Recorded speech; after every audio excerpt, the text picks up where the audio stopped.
Did you hurt your surgically repaired testicles? Yes. Surgically repaired. Surgically manipulated. Permission to use that for the cold open? Go for it. Hey, welcome to Super Social Club. I'm Jeremy. It's Whisky Rant 6. I'm Rob. Welcome to the Whisky Rant Podcast. It's a little crusty, It's frustrating. and it's going to be a little bit of a rant. I don't understand it. I don't know why. Some sort of injustice. Anyway, end rant. Hello and welcome back to the Whisky Rant Podcast. I'm Jeremy. I'm Rob. Tonight we're reviewing one of our favorite compass boxes we've ever tried. It's Tobias and the Angel. Yeah, this is a really high quality compass box. Yeah. This is not your ordinary compass box. Yeah. So do you remember the breakdown of this real quick? Yeah, so 24-year-old Clynlesh, which is 50.9% of the liquid. Mm-hmm. And then 34-year-old Caol Ila, which is 49.1% of the liquid. Right. So almost an even 50-50 split. Caol Ila, Clynlesh. Yeah, I mean, like some serious age on these as well. Yeah, 47.6% ABV, which is, I think, perfect. That's the money zone for me. And I remember the very first time I tried this, Jasper had come over and brought his. Yeah. And I just remember being completely blown away at how good it was. I mean, I always say how I love Clynlesh, big fan of their distillery. You know, that waxiness. Yeah. The subtle like kind of smokiness you get with it. Yeah, very subtle, but it's right? there. It's not like this like peat. It's just this weird kind of like subtle like, I don't know what they do with their barrels or whatever they do their spirit. Yeah, I'm not sure if this is a combination of sherry and bourbon cask. I would think that it's predominantly bourbon cask. Oh, let's find out. The thing that's cool that Compass Box kind of unlocked is when you mix Clynlesh and Caol Ila, you get a very old tasting and smelling Highland Park. That's kind of like what I get. That's a great point, actually. It's like old Highland Park. That's kind of what I'm getting. To go back to your point, these are both refill bourbon casks. Refill bourbon Yes. casks. Yeah. So, but it's quite a bit of bottles. So is it only 2 casks? Because it's like over 2,000 bottles. No, I don't. I think it's more than just. So just a few refill casks of each, they're refill, or maybe like 2 or 3 each. Yeah, really, really, really nice nose. It's just like, yeah, it's like, this is like, I don't know, it's like barbershop. It's like this leathery, like armchair. Something like minty, medicinal. Yeah, there's like this like ever fresh kind of like note to it.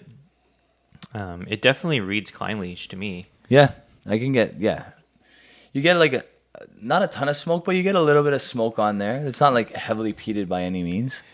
Yeah, like the Caol Ila. We've had some older Caol Ila that drinks really heavily as far as peat wise is concerned. This does not. This is like the peat's been like evaporated right out of this one. Yeah, this is, I mean, older Caol Ila subsides in peat a lot. Like, I don't know if you remember the 30-year-old Caol Ila that we had. I bought the bottle way back. That was like not very peated, but very salty. And that's what I get on the nose here is a lot of salt. Yeah. I just hit the mic. I apologize for that. A lot of salt. A lot of salt on the nose. I haven't tasted it yet, but that sweet, salty, heathery, like honestly, if I did this in a blind, I'd lose because I would think it's You a would Highland say Park. you would say a Highland Park. Yeah, I You would say definitely. Highland Park 25, Highland Park 30, something like Yeah, that. it reminds me so much of the Highland Park 30. The only thing is like you would maybe catch yourself is like it's more peated than the Highland Park 30 is. On the palate it is, yeah. Yeah, on the palate is where you would start to distinguish this as something else. Because on the nose, it's very Highland Park forward, but on the palate you get more Caol Ila. Yeah. You get that more like muddy kind of peat. I think John Glazer did a really good job of this because he obviously had like some old casks here. Yeah. And he didn't do too much to it, right? He's just like almost half of this, almost half of this. I'm not going to mess around with anything more than that. And I mean, it's just like an elegant whiskey. It's like, it's the most elegant compass box I've had. Usually you get like some grit to some compass box stuff, right? They're heavier or whatever. Even like the compass box Enlightenment, which is like a Clynlesh forward ex-bourbon, mostly matured thing. Yeah. It's got some grit to it as well. Honestly, like if this was if this was a single malt tasting exactly like this from any company, people would go absolutely bonkers for this. Yeah. They would lose their minds. They would grade it 1,000, and they would, but because it's a blend, it doesn't get a lot of heat, doesn't get a lot of attention. Like, you're not hearing about it. Like, it's not one of those things that people are like, oh yeah, that's one of the best whiskeys I've ever had. Where this is an amazing whiskey. So good. Yeah, you know what? This would probably outperform a lot of distillery official bottlings of like 30 years. Yeah, it's better than almost every 25-year-old Scotch that I could think of, other than like maybe my top 3. Yeah. And even then, it might be better than some of those. Like, what's the best 25-year-old you've ever had? Springbank. Springbank. Okay, yeah. I was thinking either Springbank or maybe like, Bunnahabhain 25-year-old. My first experience with that, I was pretty amazed. Obviously, like that's like tempered or lessened over the years, but I wasn't overly impressed with the Highland Park 25-year-old after the fact. Like in the beginning, I was kind of impressed, but more shock value for that one. When you try the 30-year-old Highland Park, you really see the difference in quality. Yeah. But I'm trying to think. There's not many, if any, 25-year-olds I would say are better than this. And we split a bottle of the Caol Ila 30 official bottling, right? Was the 25? 30. 30. It was the third. Did we split that bottle? It was a great bottle. It was a great bottle. I think I reviewed it. This is like all kinds of like melon. Like I'm getting like cantaloupe. Yeah. I'm getting just really, really nice. And that's like, those are the notes that I pick up in Clynlesh a lot, right? You get those like those cantaloupes and melons and some tropical, and you get this like waxiness, and you do get the waxiness with this, which I love. It's like, that's how you can pick out a Clynlesh if you're not quite sure, right? Because like not too many distilleries have that waxy kind of profile. So I traded this straight up. Do you remember what I traded this straight up for? The Hazelburn 21 that I had. Was it Hazelburn 21 or Hazelburn, was it the Thomas H. Handy? We confused this before. So the Thomas H. Handy we confirmed was that Macallan Spey malt that Paulo and I split. Yeah. That we tried last right. review or whatever that was. This was traded straight up for a Hazelburn 21. Okay. Now, retail, I got the Hazelburn 21 for cheaper than what this was available for retail. Secondary, the Hazelburn 21 will pass this if it hasn't already, which it probably has. Yeah. Quality-wise, this blows that Hazelburn out of the water. Yeah. This is way better than that Hazelburn. Yeah. Yeah, I think like this is a perfect Scotch for that, like, special occasion pour.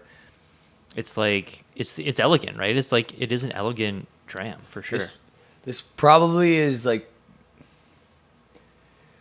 for a few of like, aside from a few of like my favorites that are like I'm nursing up here, it's probably my favorite bottle on the entire bar right now. Yeah. It's up there. It's the oldest. It's a combination of the oldest.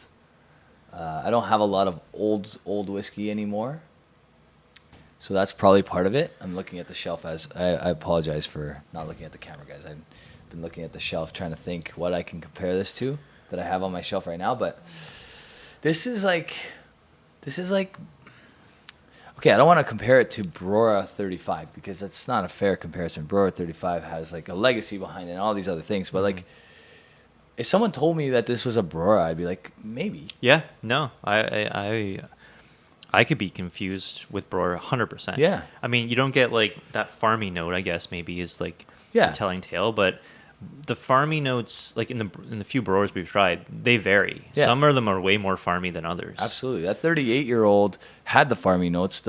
I would say the 38-year-old is obviously better than this. But some of the Broras that we've had, like the 35, I think there was a 30 we tried as well. Yeah. I would put this right up against them. You know what I mean? Yeah. That 38-year-old was in a league of its own, in my opinion. But this is really good, man. This is really good. Yeah, really, really nice. Now, did you see what the secondary price on this is now? Yeah, let's just check the auction market. I'll throw it up on the screen. While you're doing that, I mean, something needs to be said about scouting out high quality blends. Scouting out high quality blends that you're going to save money on, because you will do that. You will, like, if this was a single malt, like I said, this would be, starting price $700-800 Canadian. By this time, like, it's already a few years old, it would probably be worth $3,000. But because it's a blend, it's probably not much more than $1,000. Yeah. So this bottle looked like it peaked like a year ago or a year and a bit ago. Now, most recent auction prices, like most recently, 380 British pounds. That's a steal. On the UK market. That's your best bang for your buck. That's right not now. bad. I would buy another one. I would buy another one of these At that price? Like, this thing peaked at 500 pounds like over a year ago. Think about something that's roughly $750-800 Canadian that beats that right now. Mm-hmm. What? Yeah, maybe like a Springbank 21 depending on the year. Yeah. Right? Maybe the Springbank 25 depending on the year. Yeah. If you're getting it at $800 anymore, are you getting Springbank 25 at $800 anymore? No, I don't think you are. I Right? think it's over 1,000 for sure. What's beating that at that price? Yeah, that's a good point. I don't know. I can't think of anything right now. We compared it to Highland Park 30. Highland Park 30 is like $3,000 now. Yeah. It's like $2,500. Yeah. Okay, so that's completely out of touch. So what do you compare it to? It's better than any 25-year-old on the market, and most of the 25-year-olds on the market are around $700-800 now. Mm-hmm. So yeah, I mean, that's a Compass steal. Box, there's definitely value with Compass Box. I mean, obviously, we talked about it before, like, the General is the one that gets all the praise because it was like this weird kind of like old mystery cask that they found, like, behind a shelf or something that had some really cool old whiskey in it. And that one still goes for lots of money on the secondary market. I'll put it up here, what it goes for. But yeah, I mean, like, this one's really nice. And for 380 pounds, you get that at auction for 380. I do that all day. That's not bad. I would do that all day. That's not bad. I would do Maybe that this all day. banana note now on the finish of this thing. The longer you let this sit, the more you're gonna get out of it. Like, Yeah. I might actually put the rest aside and finish it later because, man, I'm ready to score this. I don't know about you, but I'm really enjoying this. It's really, really nice. Yeah. Go ahead. I'm gonna go 91.5. Yeah. So, I mean, based on my old scoring, you know what that would probably be. Yeah, that's huge. It's huge. Yeah. Yeah. So 91.5 for me. Yeah, and I'm 92 all day long on this thing. Yeah, it's definitely a special pour. If you're looking for like a refined whiskey with lots of notes, tropical waxiness, just a bit of smoke, like, this is it. This is so good. This is like the poor man's Highland Park 30. You honestly, if you would impress anybody with this whiskey, like if there's aficionados out there that haven't tried this and you pour this for them, they're gonna be blown away. Yeah. And you don't have to break them. I mean, it's a lot of money. Let's not kid ourselves. That's a lot of money. Yeah. Like, people hear when we say, oh yeah, this was an $800 bottle, and they're like, what, you spent what? But we've spent more. We've spent more on bottles. Yeah. I would not regret spending $800 on that. Yeah. I would not regret it at all. I would actually, if I could, probably look for another one in and around that price. Compass Box has gotten out of control with how much they're putting to market. I mean, I can't keep up with how much stuff they have going on right now. I don't know, but I feel like some of their best stuff has already come out. Yeah.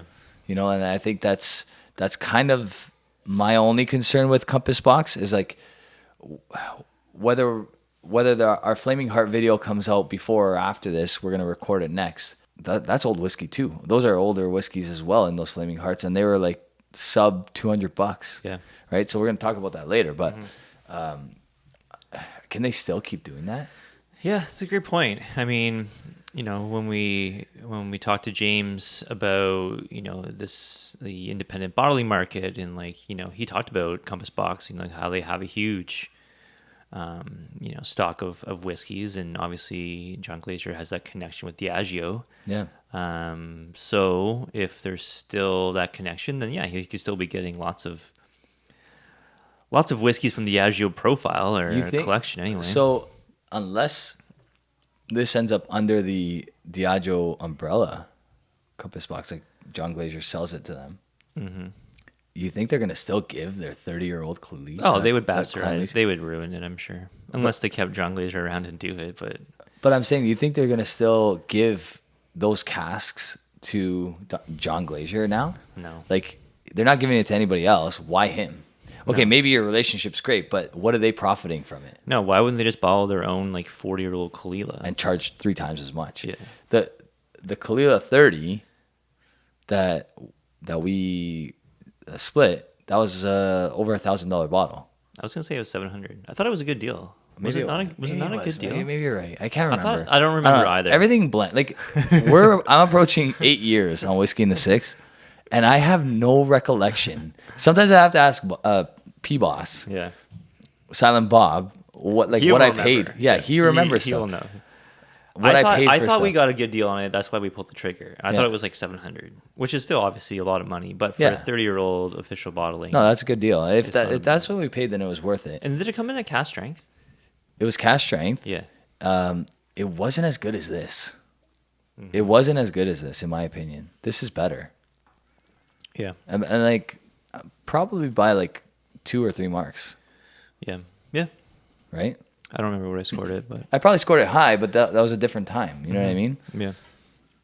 I honestly believe that I'm harder to please nowadays, and obviously that sounds like arrogant or whatever, and I'm not trying to be. I'm just saying, like, because of all the stuff that we've tried, you have to drop the bar somehow. Everyone goes through that. Yeah, like we tried 80-year-old Glenlivet from Gordon MacPhail. Like, how do you equate that to some of the stuff that you can't? No, I remember seeing whiskey reviewers in their early days score Macallan 12 sherry cask 96 out of 100. Yeah. I'm like, ooh, we didn't leave much room for the 18 or anything else. What about the 99 to Ardbeg 10? Right? Yeah, exactly. Like, yeah. So yeah, the more you drink, the more experience you have, the scores will come down. What you thought was the best ever is leagues lower when you try something that fits you a little bit more to your own palate. I'm hoping to find a whiskey that we scored like high back then that we retry now and think it's even better than it was. Ooh, that's a great question. Yeah. You know, because there's got to be something like that out there. Yeah. You know what I mean? Yeah. No, that's a good question. I'm wondering, like, those old Balblairs that we tried that were really, really good, like that cask strength Gordon MacPhail Balblair that we all raved about. Yeah. And then we tried a million cask strength Gordon MacPhails after that. Yeah. Would we feel the same way now? Mm-hmm. I'm very curious. Do you still have a bottle of that? No. Damn. I know. That bottle was, like, from my recollection, that was an incredible bottle. The Gordon MacPhail Balblair? The brown tin. Remember that? Yeah, we know where that bottle went. It went to James as a gift for taking us out to BC. Right. Yeah. Well, he deserved it. I wonder if he cracked it. We should get him to send us a sample. You know, it's funny because he probably would. Oh, he for sure would. He would. It's like, James, remember that bottle we gifted you? Can you crack it? Can you open that and like pour us like 200 milliliters back, please? Oh man, our buddy James. Poor guy. Yeah, take a drink. So yeah, Tobias and the Angel. Do you know the story behind this? Is it a thing? Tobias and the Angel. I think there is an actual story. I don't know what it is, and I probably just don't care. I think it's that's guys. You don't come here for historical facts. I thought you were like a graduate of Sunday school. You should like know this stuff. Yeah, I'm a practicing Catholic, but yeah, no, I have no idea if this is any link to Catholicism. I bet you it's something. Obviously, the angel Tobias. I don't know. I mean, the Compass Book artwork never fails to deliver. I always love it. I always think they have the nicest looking labels. They're all kind of pieces of art, literally. They do it the best, I think. Really nice. Yeah, man. I'm so happy with that trade. Like, I still have Hazelburn 21 up there. And if we did a head-to-head, it would absolutely embarrass that Hazelburn 21. Yeah. Not that and it wasn't a bad whiskey. It was good whiskey. I liked it. It was very good. I liked it. But this is in a league of its own. Yeah, for sure. Let us know in the comments down below. Where does Compass Box rank for you, and what is the best Compass Box you've tried to date so far? This is it for me. This is the best one. Yeah. This is the best one. Thanks so much for watching, guys. Really much appreciate it. Have a good one. Cheers.